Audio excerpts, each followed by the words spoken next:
Hello students, हम class 10th का geometry का नवनीत स्वाध्याय प्रश्न पत्र के वीडियो देख रहे हैं।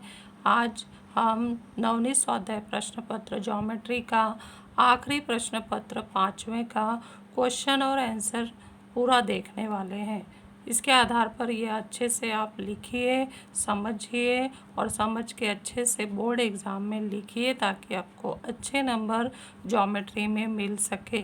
तो सबसे पहले हम लोग आंसर पेपर जो बोर्ड पर मिलने वाला है बोर्ड एग्ज़ाम में, वो कैसे लिखना है पहले भी बता चुकी हूँ और एक बार अंतिम बार फिर से बता रही हूँ, क्योंकि इसके बाद फिर कोई वीडियो इससे क्वेश्चन पेपर से संबंधित नहीं आएगा।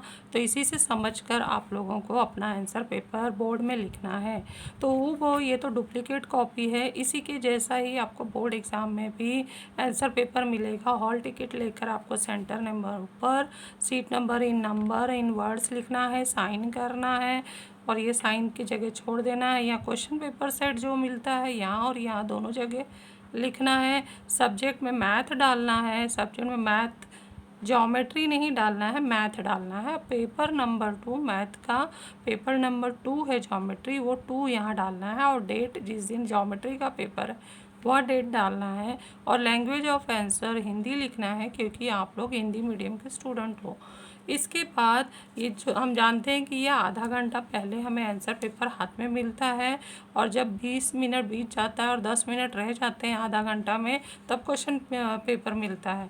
तो जैसे ही आंसर पेपर मिल जाए ये सब फिलअप करने के बाद तुरंत लास्ट पेज पर जाकर रफ वर्क का निशान लगाएं, ऐसे मार्क करें और हम जो सूत्र पाठ 5 और 6 से संबंधित पढ़े हैं, छोटे छोटे सूत्र, क्योंकि जब उसका हम उपयोग करते हैं तो ये दिमागी प्रेशर बोर्ड के एग्ज़ाम के होने से कुछ बच्चे सूत्र को गलत लिख देते हैं। तो जब क्वेश्चन पेपर मिल जाता है तो बच्चों में थोड़ा सा डर बैठ जाता है। इससे पहले कि हम सूत्र भूलें नहीं, जब क्वेश्चन पेपर नहीं मिला है तो जो जो हम सूत्र याद करके हम बोर्ड एग्ज़ाम देने पहुँचे हैं तो उस 20 मिनट में लिख डालें। तो एक पेज जो हमने ये बनाया उस पर सारे सूत्र कैसे लिखना है छोटे छोटे बॉक्स बनाकर ये दिखाया गया। यहाँ पर पार्ट 6 के सारे सूत्र, यहाँ पर पार्ट 5 के सूत्र हैं। तो पेज जो लास्ट पेज है उसका आगे और पीछे दोनों रफ वर्क लिखना है।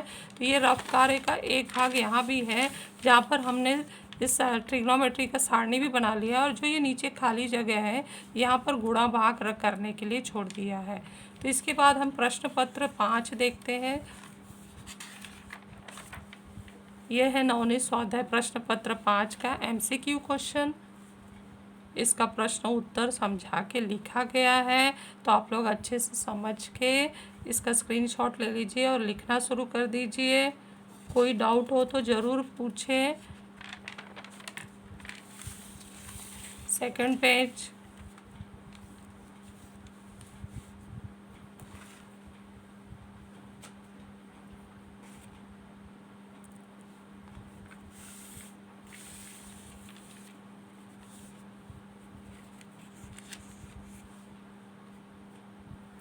क्वेश्चन 1 भी स्टार्ट हो गया हमारा MCQ के बाद।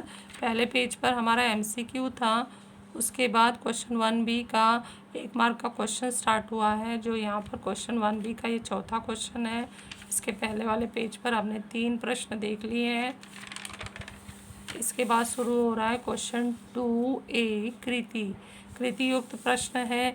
यहाँ लिखने पर बहुत सारे पेजेस लगते हैं और समय जाता है। तुम लोगों को कृति युक्त जो प्रश्न अटेम्प्ट करोगे उसे सारे लाइन लिखने हैं, बॉक्स भी बनाने हैं। मैं यहाँ इसको इस स्वाध्याय प्रश्न पत्रिका से ही दिखा रही हूँ। क्वेश्चन 2A का जो कृति है वो यहाँ पर हल करके दिया गया है। तो ये हमारा क्वेश्चन 2A का कृति है पहला, जिसके जो 4 बॉक्स खाली हैं वो भरे गए हैं। फिर जो भाग विधि से वर्गमूल निकाला गया वो मैंने रफ में यहाँ करके दिखाई हूँ, आप लोग भी कर सकते हैं ताकि कैसे निकाला गया वो समझ में आ जाए। फिर नेक्स्ट ये दूसरा जो कृति है उसके भी 4 बॉक्स खाली हैं। आपको उत्तर ये वाला ये प्रश्न नहीं लिखना है, डायग्राम नहीं बनाना है, ये बस उत्तर वाला हिस्सा जहाँ बॉक्स बने हैं ना ये सारे लाइन लिखने हैं। उसके बाद जो ये तीसरा है, तीसरा जो कृति युक्त प्रश्न है उसमें भी 4 बॉक्स खाली हैं। तो इसका स्क्रीनशॉट ले लीजिए। ये क्वेश्चन 2A की जो हमारी जो कृतियाँ हैं हमें 2 करना है, तो 3 कृतियों का ये जो उत्तर यहाँ पर बता दिया गया है।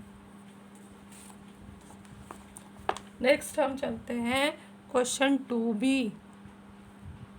क्वेश्चन 2B में पहला प्रश्न हल किया गया है, इसका स्क्रीनशॉट ले लीजिए।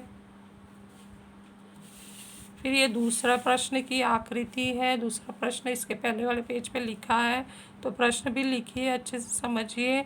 और यहाँ पे ये उत्तर शुरू हो गया है। बड़े अच्छे से सिंपल लाइनों से ये समझाया गया है, आसानी से इसको समझ सकते हैं। क्वेश्चन 2B का तीसरा जो रचना है, दूसरा यहाँ कंप्लीट हुआ, ये रचना पूरा किया गया है। यहाँ पे रफ बनाने की ज़रूरत नहीं है, डायरेक्ट वेयर कर सकते हैं, इसी रचना है। क्वेश्चन 2B का 4 जो है यहाँ पर किया गया है, आंसर को हमने हाईलाइट किया गया है। फिर क्वेश्चन 2B का जो 5वां क्वेश्चन है, प्रश्न यहाँ लिखा गया है। नेक्स्ट पेज पर इसका उत्तर है क्वेश्चन 2B का 5वां प्रश्न।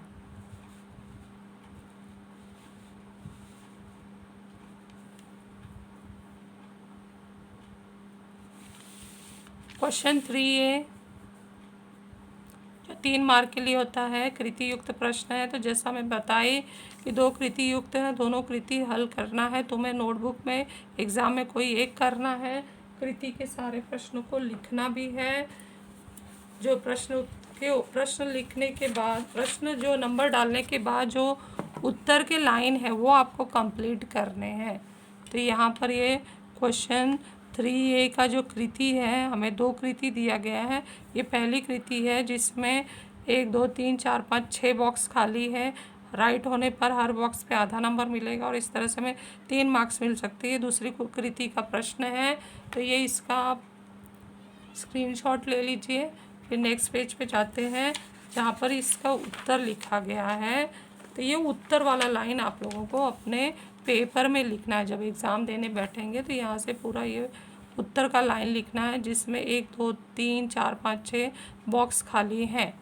तो ये हमारा हो गया क्वेश्चन 3A का कृति जो 2 दिया गया है। इसके बाद हम देखते हैं क्वेश्चन 3B का पहला जो प्रमेय आया है, समरूप त्रिभुज का क्षेत्रफल प्रमेय, वो हल किया गया है। आप लोगों को किताब में भी हल करके दिया गया है, उस ढंग से भी कर सकते हैं और जैसा मैं समझाई हूँ वो और आसान तरीका है, उस तरह से भी कर सकते हैं। तो इस तरह से ये क्वेश्चन 3B का पहला जो प्रमेय है यहाँ पर कंप्लीट हुआ है। तो इसका स्क्रीनशॉट ले लीजिए और इस तरह से ये पहला जो है हमारा जो आंसर पेपर है वो भर गया है। इसके बाद सप्लीमेंट पे लिखा गया है, तो ये यहाँ सप्लीमेंट लिया गया है। आप लोग जब भी सप्लीमेंट लें तो उसका नंबर डालते जाएं। तो ये दिया है, सप्लीमेंट पे लिखा गया है। क्वेश्चन 3B का ये दूसरा प्रश्न है, प्रश्न यहाँ लिखा गया, ये उत्तर है। इसका स्क्रीनशॉट ले लीजिए। फिर यहाँ पे शुरू हो रहा है तीसरा प्रश्न। तीसरे में हल करने के लिए डायग्राम बनाया गया है।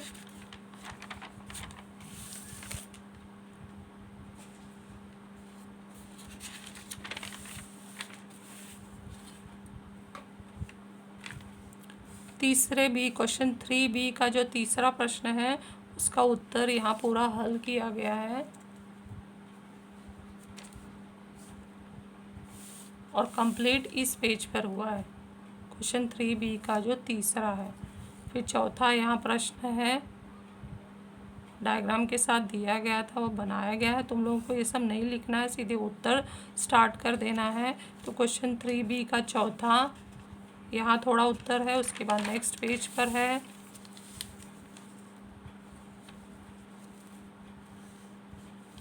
स्क्रीनशॉट लेते जाइए और अच्छे से समझ कर लिखिए, प्रैक्टिस भी करते रहना है आप लोगों को।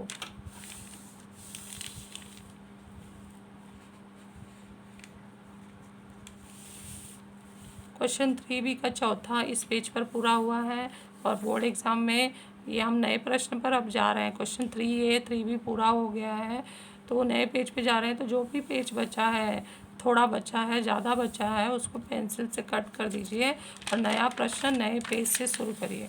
तो अब क्वेश्चन 4A शुरू होने जा रहा है। क्वेश्चन 4A 4 के प्रश्न शुरू होने जा रहे हैं। 4 में A और B पार्ट नहीं होता है, डायरेक्ट प्रश्न होते हैं। तो ये पहला प्रश्न है, कोई भी दो करना है, 3 प्रश्न दिए जाएंगे, तीनों भी यहाँ हल करके बताए गए हैं। 4-4 नंबर के लिए क्वेश्चन होता है। ये प्रश्न है, ये उसके उत्तर हैं। क्वेश्चन 4 का पहले का उत्तर यहाँ कंप्लीट हुआ है, लास्ट में हाईलाइट किया गया है बॉक्स बनाकर। फिर दूसरा प्रश्न है, इसका ये रचना युक्त क्वेश्चन है। तो इसका जो क्वेश्चन अच्छे से एक्सप्लेनेशन की, ये रचना बना कैसा है, उसका लिंक मैं डिस्क्रिप्शन बॉक्स में दे दूँगी। तो वो क्वेश्चन अलग से समझाया गया है, क्योंकि ये रचना हमारे किताब में नहीं है, बाहर से आया है। तो इसलिए ये कैसे बना है वो उसका अच्छे से एक्सप्लेनेशन यहाँ तो मैं नहीं दे रही हूँ, क्योंकि वीडियो लंबा हो जाएगा, लेकिन उसका जो लिंक है डिस्क्रिप्शन बॉक्स में दिया गया है। ये रफ डायग्राम देख लिया हमने, अभी ये फेयर डायग्राम और रफ डायग्राम के साथ स्पष्टीकरण भी दिया गया है हल करके। फिर ये तीसरा प्रश्न है, कोई भी रेख को 5 सर्वांग भागों में बांटा गया है, तो हमें बीच वाले बिंदु देने से फ़ायदा ये हुआ है कि इसमें विभाजन सूत्र नहीं लगाना है, डायरेक्ट मध्य बिंदु सूत्र सारे लगाकर हमने 2 बिंदु दिए गए और 3 बिंदुओं को हमने 4 बिंदुओं को प्राप्त किया है। तो यहाँ पर इसका उत्तर है, हम डायग्राम पहले बना लिए हैं, ये उत्तर लिखना शुरू हुआ है। तो इसका स्क्रीनशॉट ले लीजिए। ये एक सप्लीमेंट और भर गया, हमने इसको नंबर डाल दिया था। हम नेक्स्ट सप्लीमेंट पर जा रहे हैं। ये उसी का उत्तर, क्वेश्चन 4 का तीसरे का उत्तर करते करते यहाँ पर कंप्लीट हुआ है। ए का मान, पी का मान, आर का मान, बी का मान दिया है, क्यू और एस का मान हमें दिया गया था और ये हमने हल करके निकाला है। तो ये इसका स्क्रीनशॉट ले लीजिए। क्वेश्चन 4 हमारा जो 3 प्रश्न दिए गए, 3 में से 2 करना है, कर लिया हमने। अब हम नेक्स्ट पेज, नए पेज पर आए हैं। क्वेश्चन 5 डाला है, जिसमें हमें कोई एक करना है, 3 मार्क्स के लिए दिए गए हैं, 2 क्वेश्चन दिया गया है। तो ये हमारा पहला क्वेश्चन है, बहुत ही आसान है, छोटे छोटे 3 प्रश्नों की सहायता से ये पूछा गया है। तो आसान ए बी सी 3 क्वेश्चन इस डायग्राम पर पूछे गए हैं। समलंब चतुर्भुज में बने हुए 2 त्रिभुज को समरूप करना है, संगत भुजाओं का अनुपात लेना है। तो ये इसका स्क्रीनशॉट ले लीजिए। फिर नेक्स्ट पेज पे इसका उत्तर यहाँ कंप्लीट हुआ है। बहुत ही आसान है, बोर्ड में आने का चांसेस बहुत है इसका, तो इसका ज़रूर प्रैक्टिस करना। यहाँ उत्तर निकाला गया है। फिर सेकंड क्वेश्चन भी बहुत ही आसान पूछा गया है। पाइथागोरस प्रमेय लगाना है, त्रिभुज का क्षेत्रफल निकालना है, 2 भुजाएं ज्ञात करने के बाद। 3 क्वेश्चन इसमें भी पूछे गए हैं, ए बी सी। उसका उत्तर यहाँ किया गया है। क्वेश्चन का नंबर ए बी सी है, तो हम ए बी सी ही डालेंगे। यहाँ मैंने 1 2 3 डाल दिया था, तो ए बी सी डाल देते हैं। और ये ए भाग का उत्तर यहाँ पर है, बी भाग का उत्तर है और ये सी भाग का उत्तर है। तो इस तरह से बच्चों हमने ये पूरा प्रश्न पत्र 1 से लेके 5 तक मैं पूरा आप लोगों को समझा दी हूँ। अच्छे से बुक में पहले लिख लीजिए, फिर उसका खूब प्रैक्टिस कीजिए और ज्योमेट्री में अच्छे मार्क्स लेकर आइए। Best of luck.